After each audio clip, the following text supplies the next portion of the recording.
আনসাহুম আনফুসাহুম, তুমি নিজেকে নিজে ভুলে যাইবা, তোমার কোনো অস্তিত্ব থাকবে না, তুমি তোমাকে চিনবা না। শুধু পরিবারের জন্য, সমাজের জন্য, রাষ্ট্রের জন্য সব কিছু করছো, নিজের জন্য কিছুই করলাম। দুনিয়া সাজাইবার জন্য কত পেরেশানি, কত ব্যস্ততা তোমার, সেই ব্যস্ততা একদিন শেষ হয়ে যাবে। দুনিয়ার ব্যস্ততা থাকবে, দুনিয়ার পেরেশানি থাকবে? থাকবে না। এই যে দুনিয়া ঘর সাজাইবার জন্য কত কিছু করছি আমরা, এই ঘরের জায়গায় পড়ে থাকবে। আমি আজকে মরে গেলে কালকে যথারীতি এইভাবেই ঘর চলমান থাকবে।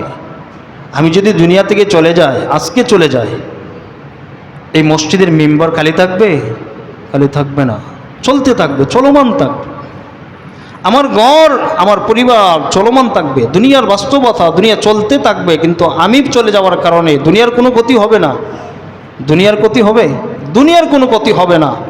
দুনিয়া তার আপন গতিতে চলতে থাকবে, দুনিয়া আপন গতিতে চলবে, কিন্তু আমার গতিটা কি হবে? আমি যে চলে গেলাম দুনিয়া ছেড়ে, আমার গতিটা কি হবে? আমার অবস্থাটা কি হবে? দুনিয়ার মানুষ আমাকে নিয়ে হাসবে, কাঁদবে, কেউ হাসবে, কেউ কাঁদবে, কিন্তু আমার গতিটা কি হবে? আমার অবস্থাটা কি হবে?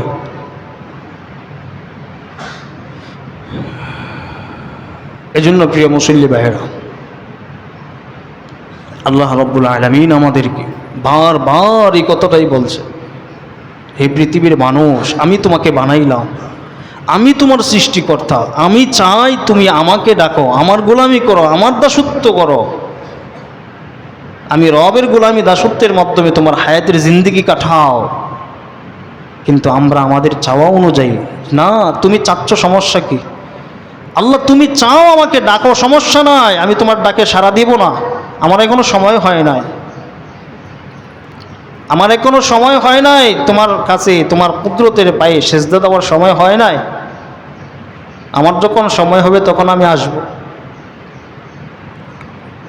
এটা আমরা চাই, এটা আমরা করছি।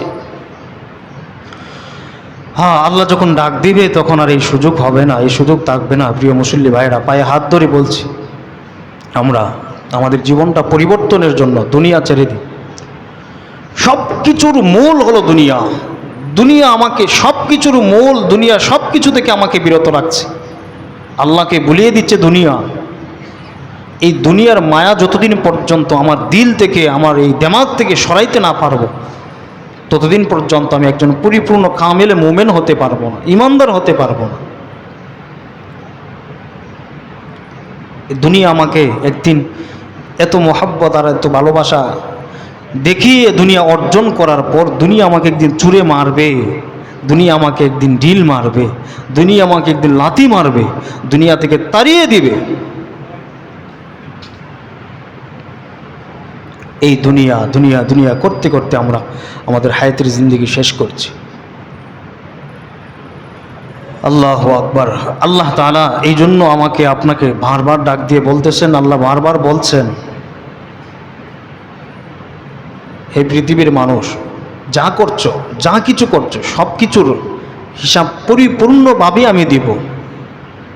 ভালো করছো সেটার পরিপূর্ণ ফল তুমি পাবা, মন্দ করছো পরিপূর্ণ ফল পাবা, তোমাকে দিব, এবং স্পষ্টভাবে সবার সামনে প্রকাশ করে দিব।